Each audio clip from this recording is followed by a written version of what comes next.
Hi students, I am Pranjit Sachan. I am chemistry faculty. Welcome to our chemistry classes. Today we will discuss principle of atom conservation, that is POAC, under the basic concept of chemistry. So let us discuss. POAC is basically the principle of conservation of atoms in a reaction. अगर किसी reaction में atoms conserve है, that means number of moles of that atoms is also be conserved in that particular of reaction. इसकी best application है कि अगर हम question solve करते हैं तो रिएक्शंस को बैलेंस करने की जरूरत नहीं होती है, राइट। इसको हम एक एग्जांपल से समझते हैं। जैसे यहाँ पर गिवन है KClO3। KClO3 का अगर डिकम्पोजिशन करेंगे तो ये ब्रेक हो जाएगा दो मॉलिक्यूल में, KCl और ऑक्सीजन में, राइट। तो according to POAC number of atoms are conserved, that means number of potassium atom in product side will be equal to the number of potassium atom in product side. Number of chlorine atom in reactant side will be equal to the number of chlorine atoms in product side. Similarly for oxygen, number of oxygen atom will be equal to the number of oxygen in product side. So if we apply POAC for potassium atom, apply POAC for potassium atoms, so we can write here number of moles of potassium atoms in reactant side will be equal to the number of moles of potassium atoms in product side, right? So if we talk about number of potassium atom in reactant side, तो KClO3 में potassium atom 1 है, that is the number of that is the equal to the 1 times of the number of moles of KClO3, okay. और यहाँ पर potassium atom भी product side 1 है KCl में, that is the 1 times of the number of moles of KCl। तो we can say that is the KCl, that is the relation between number of moles of KClO3 and number of mole of KCl is obtained by the apply POAC for potassium atom। Second situation में apply POAC for chlorine atoms. So again we can say that number of moles of chlorine atoms in reactant side will be equal to the number of moles of chlorine atom in product side, okay। So number of chlorine atom in reactant side will be 1, so that is the 1 times of the number of moles of KClO3, okay। And number of atoms of chlorine atoms in product side in KCl, so it will be again 1 times of the number of moles of KCl, right। So we can say that number of moles of KClO3 will be equal to the number of moles of KCl, that is the again relation हमें मिला है KClO3 और KCl के बीच में, right. तो कहने का मतलब ये सेम रिलेशन है। अब चाहे हम यहाँ पर क्वेश्चंस में पोटेशियम एटम्स के लिए POAC अप्लाई करें या फिर क्लोरीन एटम के लिए POAC अप्लाई करें, दोनों में से किसी एक को अप्लाई कर सकते हैं, ठीक है। In the third case the remaining atoms are oxygen, so we will apply POAC for oxygen atoms, right।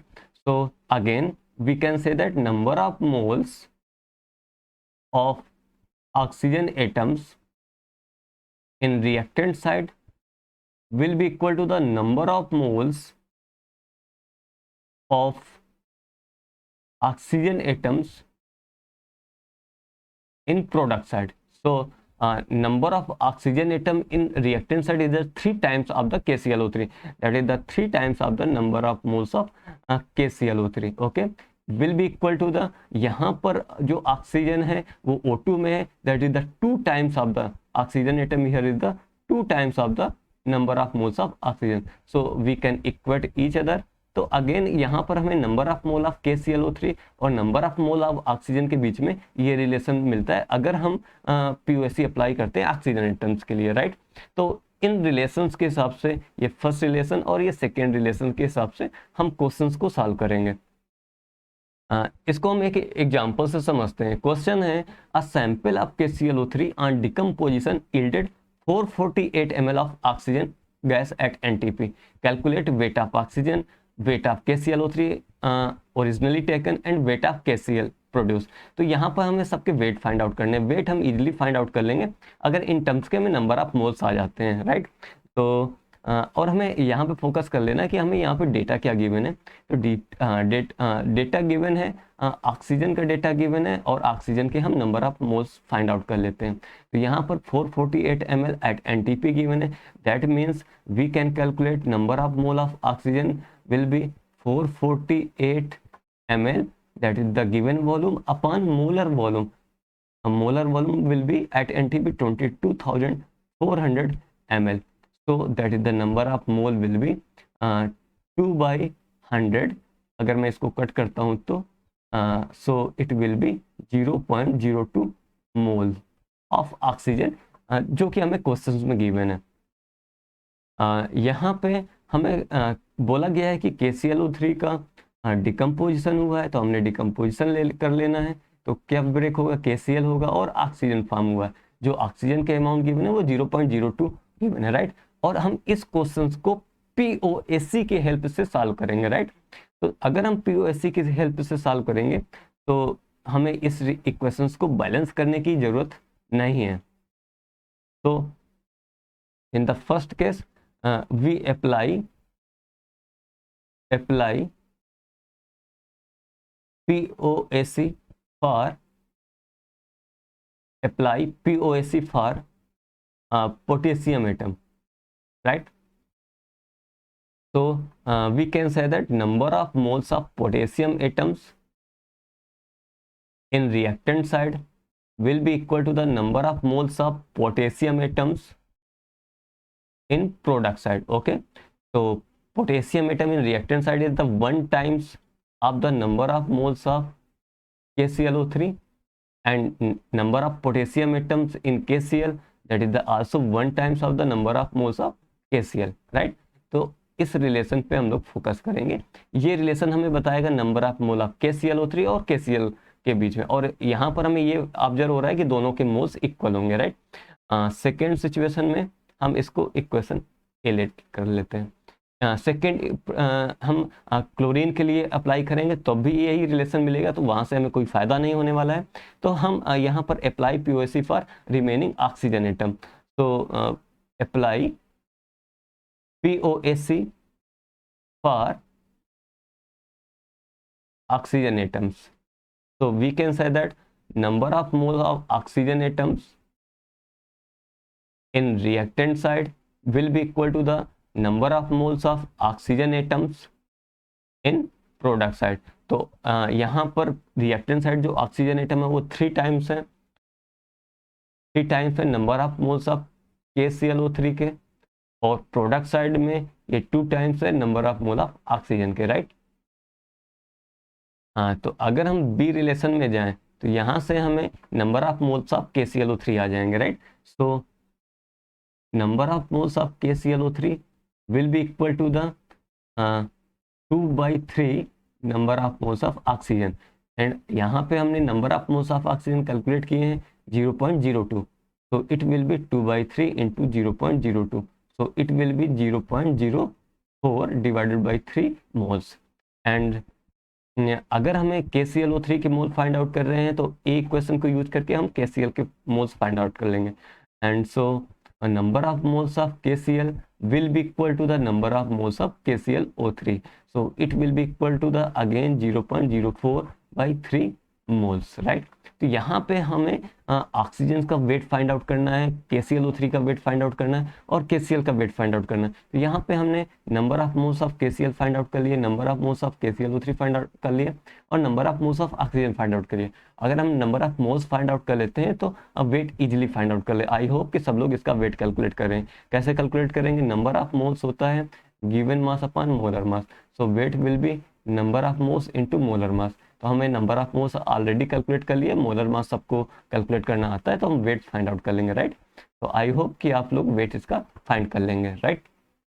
यहाँ पे बेसिकली हमने फोकस किया है कि how to apply POSC on numericals. So discuss in the next question. Again मैं ये question solve करूंगा POAC की हेल्प से, right. The 30 ml of a gaseous hydrocarbon requires 90 ml of oxygen. यहाँ पे बोला गया है कि 30 ml के लिए 90 ml ऑक्सीजन रिक्वायर्ड है कंबसन के लिए, राइट। तो यानी यहाँ पर एक कंप्लीट रिएक्शन हो रही है। जहाँ पर कंप्लीट रिएक्शन होती है रिएक्टेंट के बीच में, वहाँ पर हम POAC इजीली अप्लाई कर सकते हैं। तो 60 ml CO2 फॉर्म हुआ है। तो आपको बताना है कि जो हाइड्रोकार्बन है इसका मॉलिक्यूलर फार्मूला क्या होगा, राइट। तो मैंने लेट किया कि हाइड्रोकार्बन जो होते हैं वो कार्बन और हाइड्रोजन के कंपाउंड होते हैं, और यहाँ पर कितने कार्बन एटम है कितने हाइड्रोजन एटम से ये नहीं पता। तो मैंने लेट कर लिया कि जो मॉलिक्यूलर फार्मूला है CXHY टाइप का है। तो अगर हमें मॉलिक्यूलर फार्मूला फाइंड आउट करना है तो इसका मतलब है हमें x और y की वैल्यू फाइंड आउट करना है, ओके। तो कंबसन रिएक्शंस हम लोग लिख लेते हैं। तो CXHY will be equal to, sorry, with reaction with oxygen to form CO2 and H2O। हमें डेटा क्या गिवन है कि 30 ml हाइड्रोकार्बन, ये जो कि गैस है ये भी गैस है, और CO2 गैस है, और वाटर को भी हम गैस फॉर्म में एज्यूम कर लेते हैं, राइट। 30 ml और O2 जो फॉर्म हुआ है, सॉरी O2 जो रिक्वायरमेंट है वो 90 ml की रिक्वायरमेंट है, और CO2 जो फॉर्म हुआ 60 ml है, राइट। और हमें इसका डेटा नहीं गिवन है, ठीक है। और यहाँ पे हमें वॉल्यूम गिवन है, और जबकि हमें रिक्वायरमेंट होती है नंबर ऑफ मोल्स की। तो एवरीबडी नोस अबाउट, जब गैस इक्वेशन जब गैस के डिस्कशन होता है तो वहाँ पे अप्लाई करते हैं P इक्वल टू nRT। तो वी कैन से दैट अगर टेम्परेचर कांस्टेंट है, R ऑलरेडी कांस्टेंट है, और प्रेशर कांस्टेंट है, तो इस केस में हम लोग लिख सकते हैं volume is directly proportional to number of moles. That means volume को हम ट्रीट कर सकते हैं नंबर ऑफ मोल्स की तरह, राइट। तो यहाँ पे हम अप्लाई करेंगे, आइए अप्लाई करते हैं POSC। अप्लाई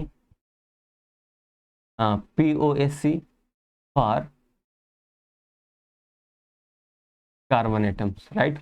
तो it means number of moles of carbon atoms in reactant side will be equal to the number of moles of carbon atoms in product side. So carbon atoms in reactant side is x times of the number of moles of CXHY, and carbon atoms in product side, that is the CO2, and that is the 1 times of the number of mole of CO2। और number of moles को हम volume की तरह लिख सकते हैं, तो हम लिख सकते हैं x in times of the volume of CXHY equal to 1 times of the volume of CO2। तो यहाँ पर हमें गिवन है x इंटू इसका वॉल्यूम गिवन है 30 और वॉल्यूम ऑफ CO2 गिवन है 60। सो यहाँ से हमें x की वैल्यू आ जाती है 2, ठीक है। यानी हमें x और y में से एक डेटा हमने फाइंड आउट कर लिया। अब हमें y फाइंड आउट करना है। y कहाँ पर है? हाइड्रोजन में। तो हम लोग अप्लाई करते हैं, apply POSC, apply POSC for hydrogen atoms। So we can say that number of moles of hydrogen atoms in reactant side will be equal to the number of moles of hydrogen atoms in product side। So hydrogen atom in reactant side is y times of the number of moles of CXHY, and that in product side that is the 2 times of the number of moles of water। और इसको हम volume की तरह treat कर सकते हैं number of moles को। So we can say that y times of the volume CXHY will be twice of the volume of water, right.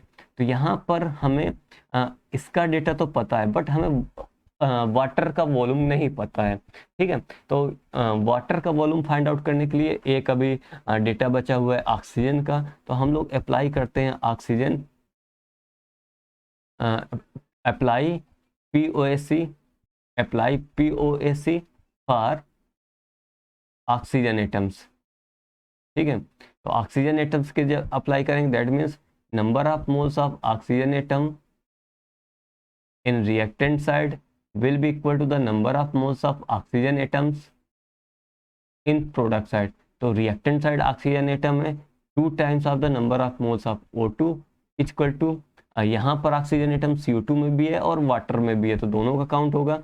CO2 में है ऑक्सीजन एटम 2 है, that is the 2 times of the number of moles of CO2 and 1 times of the number of moles of H2O। Okay, और यहाँ पर हम number of moles को लिख सकते हैं वॉल्यूम की तरह।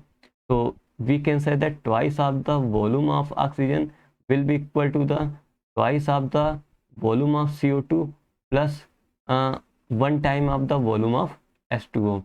तो यहाँ पर ऑक्सीजन का जो वॉल्यूम गिवन है वो 90 गिवन है, 2 times of the 90 equal to 2 times of the volume of CO2 यहाँ पे गिवन है 60, और यहाँ से हम volume of water find out कर लेंगे। तो यहाँ से हमको वॉल्यूम ऑफ वाटर मिल गया, ये 180 हो गया, ये 120 हो गया, so total will be 60, right, 60 ml। So volume of water हमने कैलकुलेट कर लिया, तो इसका मतलब यहाँ से हम y की वैल्यू फाइंड आउट कर लेंगे। सो y की वैल्यू हो जाएगी, ये 30 वैल्यू होगी, और ये 2 into volume of water will be 60। So यहाँ से हमने कैलकुलेट किया, 3 से 60 cancel out, so it will be 4। So y की वैल्यू यहाँ पर हमने ऑब्जर्व किया 4। So molecular formula will be x की वैल्यू 2 एंड y की value 4। So molecular formula will be C2H4, that is the answer. ठीक है,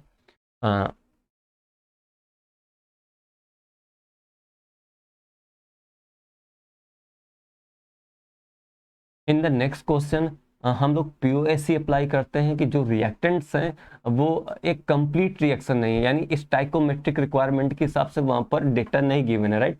तो जब इस तरह के होते हैं तो वहाँ पर हम ऑब्जर्व करते हैं कि which component the limiting reagent. तो जो कंपोनेंट लिमिटिंग रीजेंट होगा, जो कंपोनेंट लिमिटिंग रीजेंट होगा, हम जो POAC अप्लाई करेंगे उसके डेटा पे अप्लाई करेंगे, लिमिटिंग रीजेंट के डेटा पे हम लोग POAC अप्लाई करेंगे। ठीक है, बात समझ में आ गई, बस इतना करना है।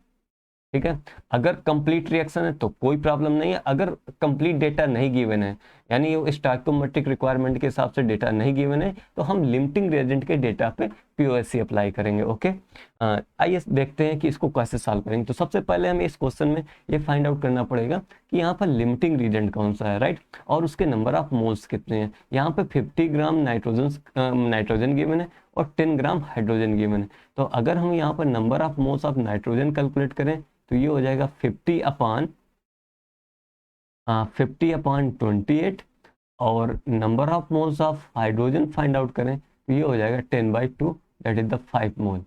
ओके, ये हाइड्रोजन के 5 मोल हैं और इसके जो मोल्स हैं वो है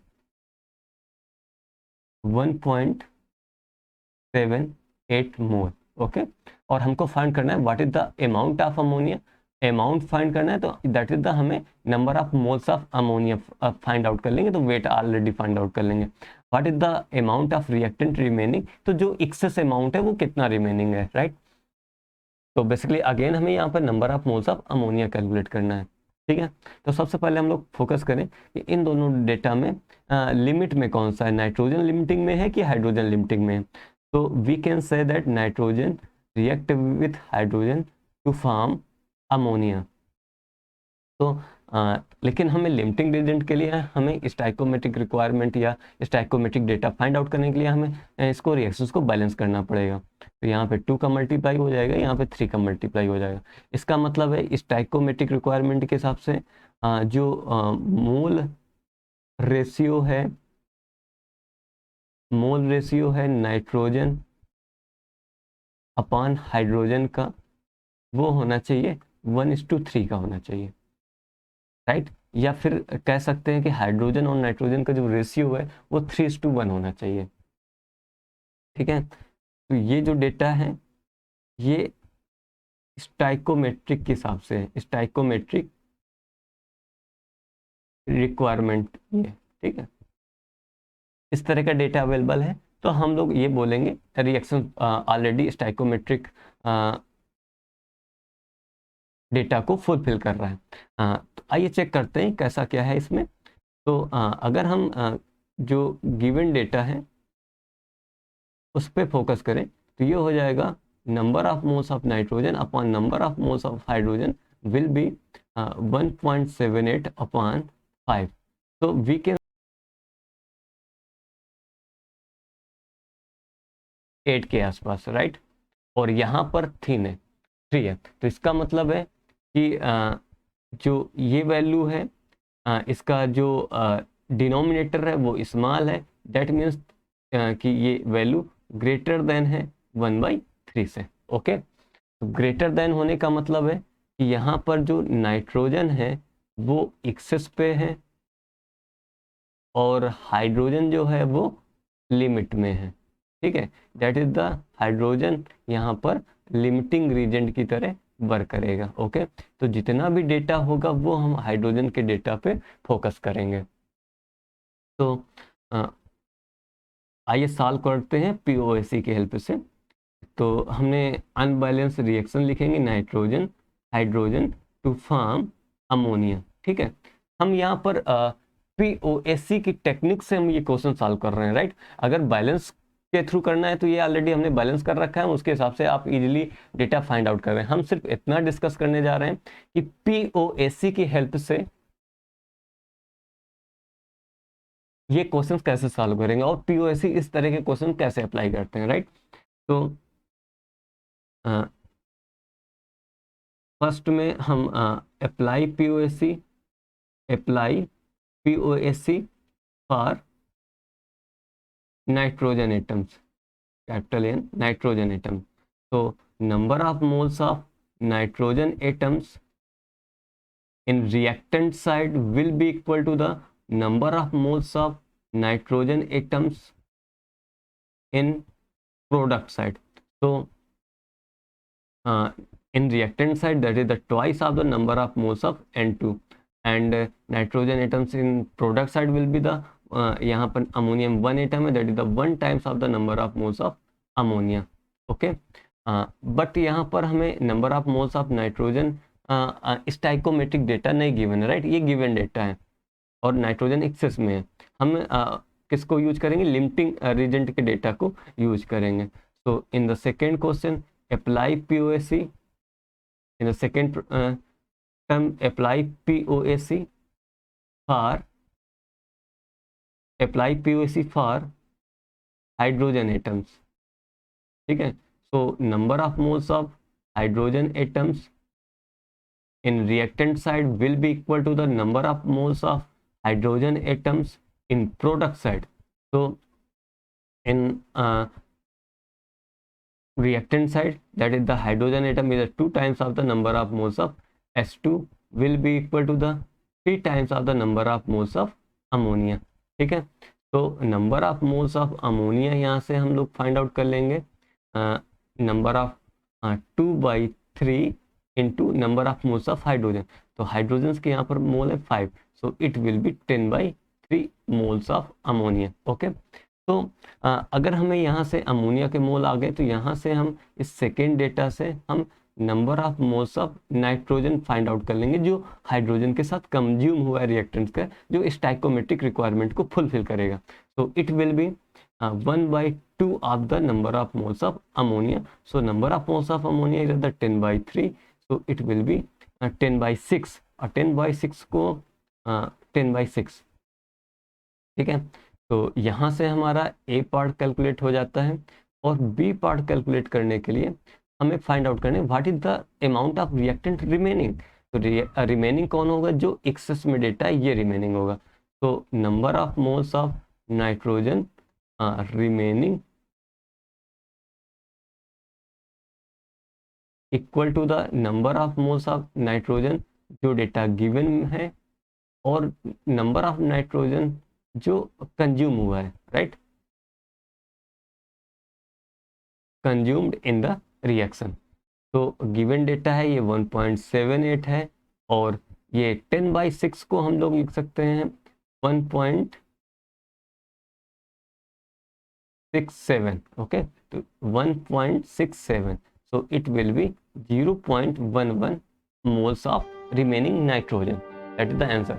अगर हमें अमाउंट वेट में बताना है तो हमने नंबर ऑफ मोल्स कैलकुलेट कर लिए अमोनिया के और नाइट्रोजन रिमेनिंग के, तो we can calculate weight of that particular compound ammonia and nitrogen. तो